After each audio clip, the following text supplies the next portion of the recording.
Mas vamos conversar com quem esteve na entrevista, participou, representou o nosso programa como ninguém. Ele que é o garanhão da Jovem Pan e todas as vezes que ele aparece na Pan, eu me sinto absolutamente orgulhoso de fazer parte da mesma empresa que ele. Fala, Zé, tudo bem? Bom dia para você. Conta pra gente um pouquinho dos bastidores aí dessa entrevista, Zé. Pois é, olha, foi muito boa a conversa, viu? Ele muito descontraído no Palácio do Planalto, nos convidou depois da entrevista para um lanche, né, um café lá na parte íntima do Palácio, e se viu pão com mortadela. Eu achei que era brincadeira. Não, vamos comer um pão com mortadela, tem a foto. Tirei a foto, pão com mortadela, e um suquinho e tal. Manda essa foto pra gente, Zé. Vamos buscar essa foto aí, Zé. Manda pra gente que a gente coloca aqui para exibir ao vivo.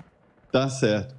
Olha, Paulo, importante é que ele foi, assim, não houve nenhuma restrição de pergunta e nenhuma restrição de resposta, e eu estou acostumado a acompanhar entrevistas, fazer entrevistas com presidentes da República, eu nunca vi nada parecido, nem aqueles assessores chatos que ficam, olha, não faça isso, não faça aquilo, ninguém interferiu e foi uma entrevista longa, né? Ele, Paulo, falou de tudo, achei muito interessante ele falar da Regina Duarte. Eu perguntei a Regina Duarte, eu tenho falado com ela, e ele adora a Regina Duarte, mas disse que faltou a ela voz de comando, né? De colocar as coisas nos lugares, dominar ali a Secretaria de Cultura. Ele chegou, foi a primeira vez que ele falou desse detalhe. Outro ponto muito importante, foi a primeira vez que o presidente voltou a colocar o vice-presidente no jogo. Disse que ele deve ser, ele falou, não está confirmado, né? Mas deve ser o Hamilton Mourão, o vice-presidente na chapa dele, e isto é uma grande novidade. E eu sempre dizia, aliados falavam, Zé, você está errado, o Mourão é um traíra. Não, ele demonstrou que tem lealdade com o presidente durante todo o processo.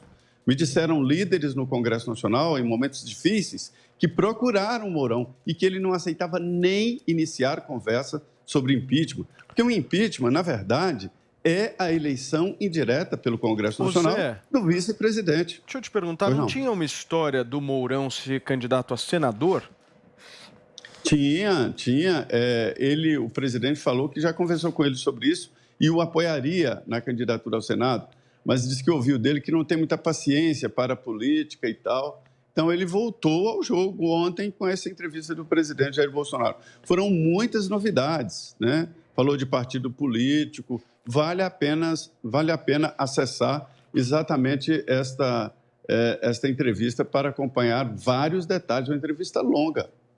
Muito bem, essa entrevista está disponível no canal da Jovem Pan News, que já passou de 4 milhões de inscritos. Para a galera que ainda não assistiu, entra lá no YouTube, dá uma olhadinha nessa entrevista super bacana que foi feita ontem. Drilis, sim. Jairzinho, paz e amor. Jairzinho, tranquilidade, paz e amor, tranquilo, sem basófia, sem agressividade, com filtro. Pode ser uma estratégia, mas é engraçado, quando o Bolsonaro fica assim tranquilo, zen, low profile, fica absolutamente claro que toda a oposição que se faz a este se escora simplesmente numa antipatia pessoal. É o golpe que poderia ter sido e nunca será. É um relatório final de uma CPI que quer incriminá-lo por não compra de vacina, sendo que o Brasil é um dos países que mais vacina, por vacinas superfaturadas que nunca foram compradas, por compra de remédios.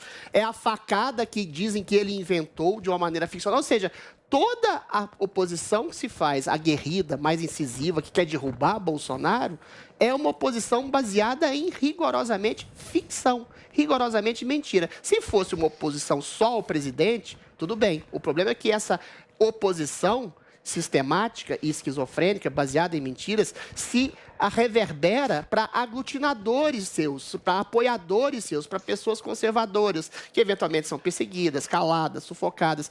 Então, o Bolsonaro, quando ele se coloca dessa forma mais serena, mais transparente, mais tranquila, ele revela não só a sua tranquilidade, como projeta de maneira muito clara o ódio e a sanha persecutória de seus inimigos, não só a ele, como a seus seguidores. Pode ser uma estratégia de mudança de tom, como foi a do Lula, Paz e Amor, que se coloca para o ano que vem como um homem sereno, mais zen, mais tranquilo, incisivo, ponderado, porém firme, e que se coloca como a possibilidade de um governo maior que foi ceifado no seu cerne, no seu meio, por um isolamento absolutamente tosco, imbecil, falível e que emperrou as reformas estruturantes que o Brasil precisava tanto e ainda precisa, como a reforma da Previdência que foi feita e que podem ser efetuadas. Ano que vem é mês difícil, mas na próxima gestão eventual, caso Bolsonaro seja reeleito. Joel Pinheiro da Fonseca, o que você perguntaria para o presidente da República se estivesse lá? Poxa, Paulo, isso eu teria que pensar, mas eu posso te dizer meu comentário sobre essa entrevista. A gente viu um Bolsonaro desesperado para parecer moderado. Nossa, zero desesperado aqui na entrevista. Desesperado para parecer moderado. Posso continuar? Adelis, ninguém te interrompeu. Vai lá. É que eu achei engraçado. Ao fazer isso, ele desagrada. Exato. Ao fazer isso, ele desagrada a parte mais radical do seu eleitorado, que quer golpe de Estado, que diz que quer até. Vai deixar preso, Zé Trovão e todos os outros que queriam. E agora a gente volta e podemos olhar um governo. Vamos ver o que o governo fez, agora que a gritaria do Bolsonaro não importa mais tanto. Educação, desastre completo, não fez nada. Aliás, inclusive, na única medida que ele deu localizada de dar, por exemplo, acesso à internet às crianças, conseguiu botar uma propaganda do governo federal antes para doutrinar as criancinhas com propaganda do governo. Nem para dar acesso à internet para elas foi capaz de fazer sem isso. Típico da esquerda. Segundo, o que você faz chamando como você. É a esquerda que faz isso. Quem fez isso foi o Bolsonaro. Se você acha o Bolsonaro de esquerda, isso está só corroborando as práticas dele. E a esquerda não. Bom, você é o que está falando. Tu disseste. Não, agora, você ponto. de esquerda está acusando o Bolsonaro do que a esquerda faz, doutrinar as crianças. Não, é um fato concreto. Ele botou propaganda do governo dele para dar acesso gratuito à internet. Toda vez que a criança acessa, ela tem que ver a propaganda. Isso é fato, isso não está nem em discussão. Mas tem qualquer governo, Segundo ponto, meio ambiente. Desastre. Terceiro ponto, pandemia. Brasil no top 10 mundial. Desastre. Quarto ponto, economia. Não, São Paulo, que fez um pouco melhor, conseguiu crescer, pelo menos. Agora, a economia, desastre também. Que o Bolsonaro... Lembra das promessas do Bolsonaro, que era um combate à corrupção, ninguém nem fala mais isso porque não tem. Mas não teve corrupção, Joel, pelo amor de Deus. Cadê a corrupção? Eu te mostro a corrupção. 2 anos e meio, sem uma denúncia já de corrupção. Tem 2. Deixa eu fazer... Posso terminar? Não, espera um minuto. Eu vou dar uma ordem aqui. Tá. Ele ouviu você falar, Adriles, e ele ouviu você falar, Zoe. Vocês vão ouvir ele falar agora. Vamos lá. Vai, Joel. Eu cito 2 exemplos de escândalo de corrupção. Primeiro, propina na compra de vacinas, que só não foi adiante porque a CPI descobriu e o governo puxou, e o governo tirou. Era o contrato de 1,6 bilhões de dólares, compra de vacinas, compra de vacinas com propina. O governo só tirou porque a CPI descobriu. Segundo, o ministro do Meio Ambiente saiu na mira da justiça, acusado de corrupção.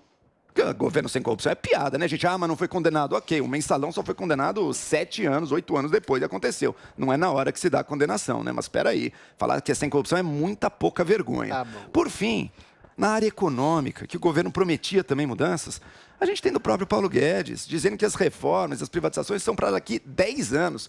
Quando até mesmo se o Bolsonaro for reeleito, ele já não vai mais estar no poder. Então, gente, o Bolsonaro agora ele descobriu que, a opinião pública não é mais tão favorável assim. Ele quer diminuir a quantidade de ruído, mas fora o ruído, que é o que mantém algumas pessoas mais mobilizadas, que é o que gostam os militantes com a fake news, fora isso, o que sobra do governo? Não tem nada. Os apoiadores do governo ficaram muito felizes com a entrevista de ontem. Aliás, tenho que parabenizar aqui o Zé, o Fiuza e o Augusto Nunes, porque realmente fazem jornalismo de verdade. Deixaram o presidente falar, fizeram perguntas pertinentes, né? Não ficaram interrompendo. E eu acho que foi uma das melhores, se não a melhor entrevista que o presidente deu até hoje. Foi sereno, calmo. É raro ver um presidente sincero como foi o Bolsonaro. E isso mostra como ele realmente está preocupado não só com o futuro do país, mas sim com o presente. Não atacou a instituição, não atacou o STF. Pelo contrário, a gente está vendo que o Bolsonaro está se mostrando, né, um verdadeiro líder que quer apaciguar a situação e quer o melhor para o país, não quer guerra.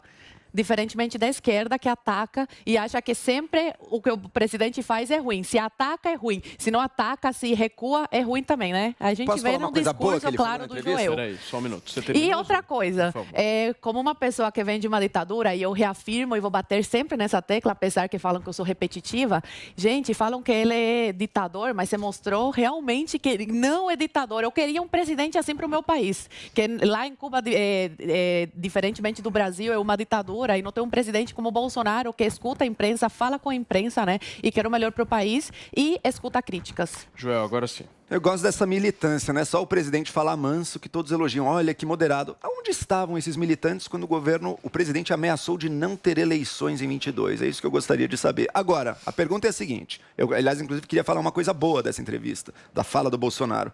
O Bolsonaro mostrou que existe uma militância contra ele que pode ser tão irracional quanto a militância a favor. Esse papo de que a facada não aconteceu, essa teoria da conspiração de que não haveria facada. Do Bolsonaro? Não, eu tô falando uma coisa boa, Adriles. Você não consegue ouvir, Adriles? Você não consegue entender uma palavra? Uma ilação estranha que você fez. Não, tô elogiando. Você não consegue entender isso. Você tá num nível de torcida que você não consegue entender. Vai, Joel. O Bolsonaro foi razoável nessa parte, gente. Olha a loucura de uma militância contra ele, de inventar uma teoria da conspiração que envolve mídia, 2 hospitais, Polícia Federal, Ministério Público, enfim, todo mundo, sem ninguém vazar uma mentirinha, sem vazar uma verdade que fosse.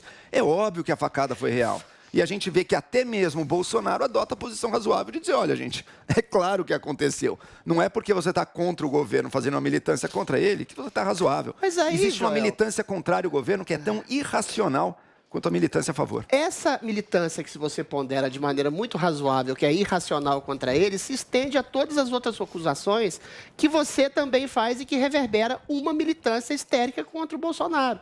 É dizer que ele é a projeção possível de um ditador que vai dar um golpe, que vai melar as eleições. Eventualmente, quando ele falava da possibilidade de auditagem das eleições, isso teve um resultado positivo. E até o Zé falou isso ontem na entrevista, que foi um resultado positivo, que o Exército pode, eventualmente, monitorar todas as fases da eleição, ou seja, fica mais difícil melar a eleição por uma possibilidade projetiva de uma fraude eleitoral. E, eventualmente, Joel, a questão é a seguinte, se o Bolsonaro fez a reforma da Previdência e não fez outras, ainda que tenha feito privatizações de portos, da possibilidade da Eletrobras, dos Correios, outras coisas nesse sentido, é porque teve uma pandemia no meio do caminho, que teve um isolamento que não foi gerido pelo presidente, que foi gerido pelos prefeitos e governadores. Se tem uma situação de inflação, é um problema mundial, é um problema de isolacionismo mundial. Se tem um problema de emperro econômico, é um problema do isolamento social que foi feito, que você apoiou de maneira ostensiva e que o presidente falava em liberdade de trabalho com responsabilidade. Então, essa face agora equilibrada,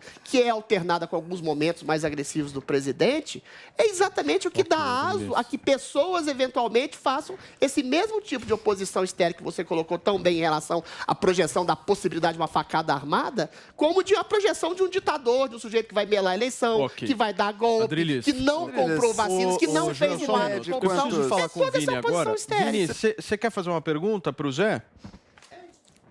Quero sim, Paulo. Ô Zé, repercutindo mais 2 falas do presidente Jair Bolsonaro de ontem, que repercutiram bastante, né? Não na entrevista do Direto ao Ponto, mas num evento em que ele falava um pouco aí sobre os 1000 dias de governo, 2 falas chamaram a atenção, né? Uma em que ele fala sobre as Forças Armadas e ele diz que as Forças Armadas não cumpririam nenhuma ordem absurda do governo dele, de nenhum outro governo, mas ele acabou não entrando em detalhes do que seria essa ordem absurda. E outra, quando ele fala da inflação, né, da alta de preços, que ele diz que não é culpa do governo, que não é uma maldade, que é uma crise mundial e que nada está tão ruim que não possa piorar. Queria que você comentasse um pouquinho essas 2 falas do presidente. Eu perguntei durante a entrevista o que eram essas ordens absurdas, né? E ele respondeu, citou o exemplo de índios, né? Determinando aí as Forças Armadas a entrarem lá nas reservas de uma maneira desguarnecida e que não entende, quer dizer, o presidente quis dizer que o Supremo Tribunal Federal ou a Justiça está impedindo a ação das Forças Armadas e até da FUNAI de lidar com os índios, né? Ele citou como exemplo. São ordens assim. Na entrevista eu perguntei sobre isso. Agora, sobre a economia, eu conversei com assessores do Palácio. O presidente ontem, antes da entrevista, chamou integrantes da equipe econômica para resolver o problema dos combustíveis. Ele está muito preocupado com os combustíveis. E aí ele pensou em tirar a CID, mas aí a conclusão é de que não adianta muito, porque a CID é baixa por litro, né? O valor é muito pequeno e criaria um buraco que teria que ser tapado com outro imposto. Houve um abandono dessa ideia. Então, ele acionou a Petrobras, o presidente da Petrobras depois esclareceu que vai colocar de forma transparente qual é o valor real que sai da Petrobras, o preço dos combustíveis. Quanto ao gás, ele anunciou uma grande novidade. Vai lançar um programa de gás para a baixa renda. Os que estão inscritos no Bolsa Família vão receber um Vale Gás, e isso é novidade. A cada 2 meses, um bujão, algo assim. O projeto ainda não foi lançado, mas ontem o presidente me disse que vai lançar um programa assim sobre o gás.